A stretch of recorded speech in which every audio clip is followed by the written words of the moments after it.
E aí galera, beleza? Eu sou o professor Bruno Shoa, professor de Biologia aqui no Vem Enem, e hoje a gente vai falar sobre evolução.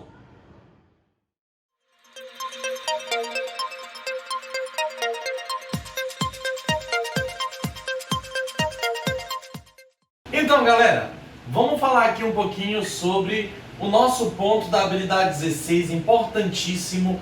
Vamos falar sobre evolução. Eu vou conceituar para ti o que é evolução e vou falar também um pouquinho das evidências evolutivas na nossa aula de hoje, tá? Quando nós falamos sobre o padrão evolutivo, evolução, normalmente está associado ao termo melhora na nossa mente, né? Porque quando eu falo assim, fulaninho evoluiu muito de um ano para o outro. Quando eu falo isso, eu estou falando no padrão de melhora, né? Eu estou falando no padrão de que esse indivíduo ele melhorou de um ano para o outro. Mas só que evolução, como ciência, como estudo da biologia, ela está atrelada mais a um processo. Ela acontece ao longo de um determinado período de tempo. Ela é um processo de transformações graduais dos seres vivos ao longo do tempo. Ou seja, toda vez que nós falamos sobre evolução, nós falamos de algo que ocorre e que transforma esse indivíduo. Essa transformação é rápida? Não, filhão. Essa transformação, ela não é rápida. Ela demora para acontecer. Ela tem passos para que ela possa acontecer. E essas transformações, elas são graduais. Elas são paulatinas. Elas acontecem de pouquinho em pouquinho dentro da população que vai passar pelo processo de evolução. Ela acontece, obviamente, só em seres vivos, então a gente não pode falar da evolução como ciência para outros que não estão associados a isso. Então, por exemplo, vírus evolui? Não, vírus se transforma. Vírus não evolui porque vírus não é ser vivo. E ao longo de um determinado período de tempo. Mas será que esse tempo é o tempo que a gente conta no relógio? Não. O tempo que nós estamos nos referindo é o tempo geológico. O tempo geológico é o tempo que nós vamos estudar as eras, os períodos, os éons, que demoram milhões de anos para acontecer. Então, para que a gente possa observar a evolução, nós temos que utilizar ou um modelo para poder falar sobre ela, ou nós vamos ver os seus vestígios. Quando algo acontece e você vê os rastros, você está vendo um processo que aconteceu durante muito tempo.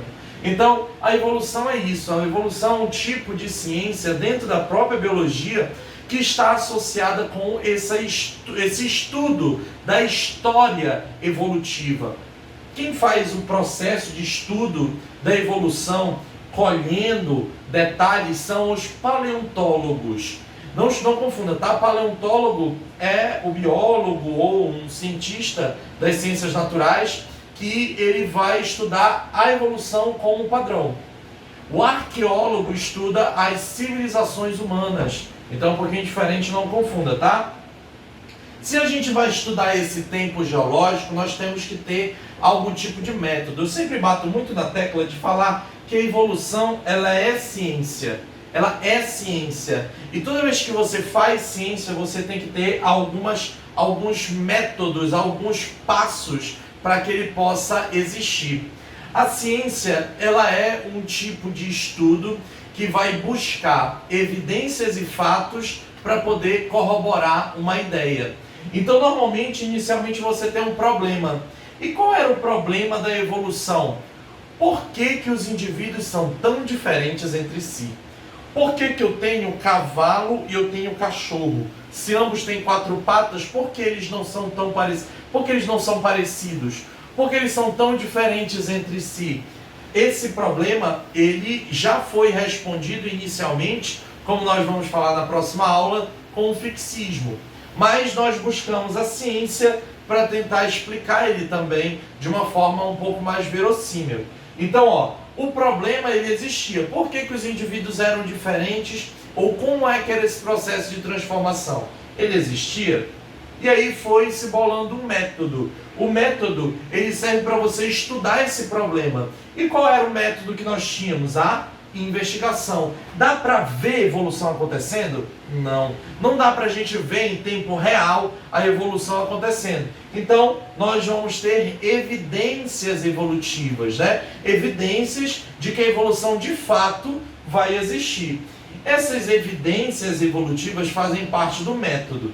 Nós vamos ter um resultado a partir desse método. O resultado são as teorias evolutivas, teoria de Darwin, teoria de Lamarck, o neodarwinismo. E aí, após a publicação dessa ideia, vem a discussão. Ora, será que toda a ideia está perfeita ou será que tem uma coisa que eu posso melhorar? Ou será que toda a ideia está errada e eu vou propor uma completamente diferente para poder explicar esse problema? Isso é ciência. Ciência não é opinião. Ciência é fato, é evidência. E ora, se ciência é evidência, por que a gente não estuda logo as evidências evolutivas? As evidências que levam a gente a estudar a evolução. Muito simples. As evidências evolutivas aqui, eu organizei elas em 6 parâmetros. A gente pode estudar um pouquinho mais quando a gente observa, por exemplo, o neodarwinismo, mas a gente já vai chegar lá. As evidências evolutivas, elas vão ser das físicas, as interpretativas e contemplativas, ou seja, eu vou ter algumas evidências que eu vou observar elas ali, provas cabais de que de fato aquilo existe, ou eu vou ter contemplação. Então eu vou observar um padrão e eu vou fazer uma comparação desses dois elementos. Então, vamos primeiro às evidências evolutivas mais antigas e, claro, as mais fáceis da gente observar, que seriam as evidências em forma de fósseis. Os fósseis, filhão, eles são elementos que você pode observar e que você pode comprovar. Você vê que ali tem um bicho que não existe mais hoje. Um fóssil, ele normalmente está determinado a períodos antigos e nós investigamos a partir de datações relativas e absolutas, observando quais são as camadas de solo aonde esse fóssil está e determinando relativamente ou absolutamente qual seria o período da onde aquele fóssil é. Mas para a evolução nós temos 2 tipos de fósseis: os fósseis somato e os fósseis icno, e por isso nós chamamos de somatofósseis e icnofósseis. O que é um somatofóssil? Soma tem a ver com corpo. Então, somatofóssil é aquele fóssil que passou pelo processo de fossilização e que é uma parte do corpo dele ali que está preservada. Vou só fazer vou relembrar você de um detalhe. A fossilização, ela só ocorre quando você tem a mineralização, ou seja, quando você coloca os minerais do solo em uma parte dura do corpo de um animal ou até de uma planta. Então eu posso fossilizar tronco, osso, dente, mas eu não conseguiria fossilizar partes moles, como folhas, óleos e pele. Então, quando nós falamos de fossilização, normalmente nós vamos utilizar ali as rochas sedimentares que fazem esse processo de fossilização, tudo bem? O somatofóssil é aquela parte do corpo do indivíduo em que a gente consegue observar, de fato, aquele indivíduo como um todo. Então pode ser um crânio, pode ser um dente, pode ser uma mão, um pé, um osso da perna. E isso indica não só o formato que esse cara tinha, mas também ele pode indicar até características físicas dele. Ora, se eu encontro um dente bem pontiagudo, eu não vou dizer que esse animal é herbívoro. Com certeza ele vai ser um animal carnívoro. Se eu encontro um fêmur de 1,80 m, eu posso fazer uma proporção e imaginar que esse animal tem 4 metros. Então, quando nós imaginamos aqui um somatofóssil, eu vou ver o indivíduo, diferente do que nós temos hoje. Icnofóssil vai ser o fóssil de registro. Fóssil de registro não é um fóssil em que você tem uma parte do corpo daquele bicho, daquele animal, daquela planta, mas você vai ter um rastro dele, uma pegada, algo que remonte esse indivíduo. A gente pode observar fósseis de registro como pegadas, a gente pode ver os formatos do corpo ou outras coisas. Por exemplo, nós hoje sabemos que quase todos os dinossauros eram penados, você sabia? Quase todos os dinossauros tinham penas. Isso só foi observado pelos icnofósseis que estavam ao redor dos ossos que foram encontrados em algumas escavações. Esses ossos tinham ao redor deles marcas muito semelhantes a penas. Investigando mais a fundo, se observou que todos os dinossauros do período Jurássico possuíam penas em maior ou em menor quantidade. Mesmo que eles não voassem, isso seria uma proteção, diferente desses dinossauros escamosos que a gente imagina por aí.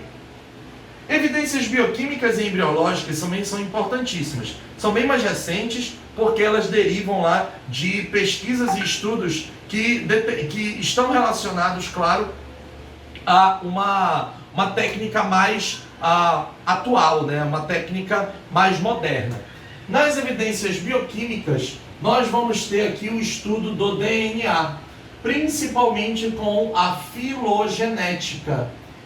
A filogenética é hoje a forma mais acurada, mais precisa de você identificar a semelhança entre dois indivíduos. Observando as bases de DNA, eu posso promover uma comparação e verificar se esse indivíduo ele é mais ou menos aparentado. Hoje, boa parte dos estudos de comparação se baseiam na filogenética. A embriológica, a evidência embriológica, é quando a gente compara fases ou etapas desse desenvolvimento embrionário e verifica semelhanças. Como, por exemplo, as fendas branquiais que nós tínhamos enquanto embriões, iguais aos peixes. Os peixes possuem fendas branquiais que se desenvolvem em brânquias, que vai ser tipo o pulmão do peixe, para ele respirar embaixo d'água. As nossas fendas branquiais se desenvolvem como o ouvido médio e interno. Então, no nosso caso, é diferente, mas como nós temos, junto com os peixes, na mesma fase, fendas branquiais, eu posso dizer que nós, os peixes, temos algumas coisas em semelhança. Talvez em questão você vai encontrar em maior porção os órgãos comparativos. Órgãos comparativos são órgãos que são comparáveis entre dois indivíduos que existem hoje e que você pode denotar através deles semelhanças e filogenia, por que não?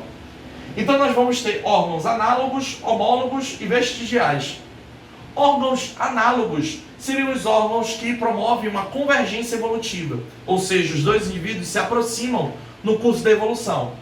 Porque indivíduos de órgãos análogos possuem a mesma função e origem diferente. Seres que possuem a mesma função são aqueles que vão ter, por exemplo, vou colocar um exemplo de insetos e um pássaro. Ambos têm asas. As asas deles servem para voar, mesma função. Só que insetos e aves têm origens diferentes. Um é na classe no filo dos cordados e outro no filo dos artrópodes. Então, quando eu falo em órgãos análogos, eu falo de convergência evolutiva, pois os indivíduos passam pela mesma pressão seletiva.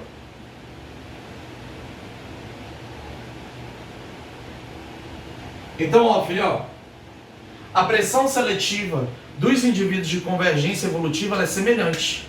Então, tanto aves quanto insetos tiveram quase que a mesma pressão para evoluir. Já indivíduos homólogos são aqueles conhecidos como divergentes evolutivos, ou divergência evolutiva. Eles estiveram no mesmo ponto de evolução, mas em um momento eles se separaram. Nos órgãos homólogos, nós temos a mesma origem e função diferente. Eu posso comparar, por exemplo, o meu braço com o braço de um morcego. O meu braço serve para manipular objetos, movimentá-los. O braço do morcego serve para o voo. Ou seja, a função é diferente. Mas o meu caso, eu sou um humano. E o morcego também o morcego não é humano, é um mamífero, e eu também sou um mamífero. Então nós vamos ter a mesma origem. Tudo bem? A divergência evolutiva leva a pressões seletivas distintas. Ou seja, o indivíduo ele vai ter pressões seletivas diferentes ao longo do curso da evolução. É importante também falar sobre os órgãos vestigiais, que eles não são órgãos que têm alguma função no corpo, mas eles são muito importantes para demonstrar ancestralidade. Nós temos o nosso osso cóccix no final da coluna vertebral, para indicar que nós já tivemos rabo em algum ponto do nosso processo evolutivo. Os últimos molares, que não têm mais funções, os dentes do siso, que remontam os nossos ancestrais que comiam carne crua. A presença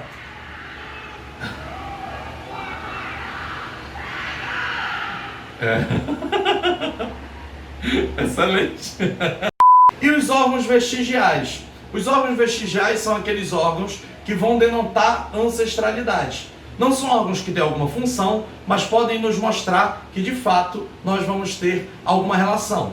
Como por exemplo o cóccix nos humanos e também, claro, a presença dos dentes do siso, a última quadra molar, montando a nossa ancestralidade que comia carne crua. Tudo bem? Então, meninos, na nossa aula de hoje nós vamos ficar por aqui. Eu deixei alguns exercícios lá na plataforma para você fazer junto da nossa apostila. E claro, se você tiver alguma dúvida, chega aí com a gente, tá ok? Um grande abraço, fique com Deus e até mais!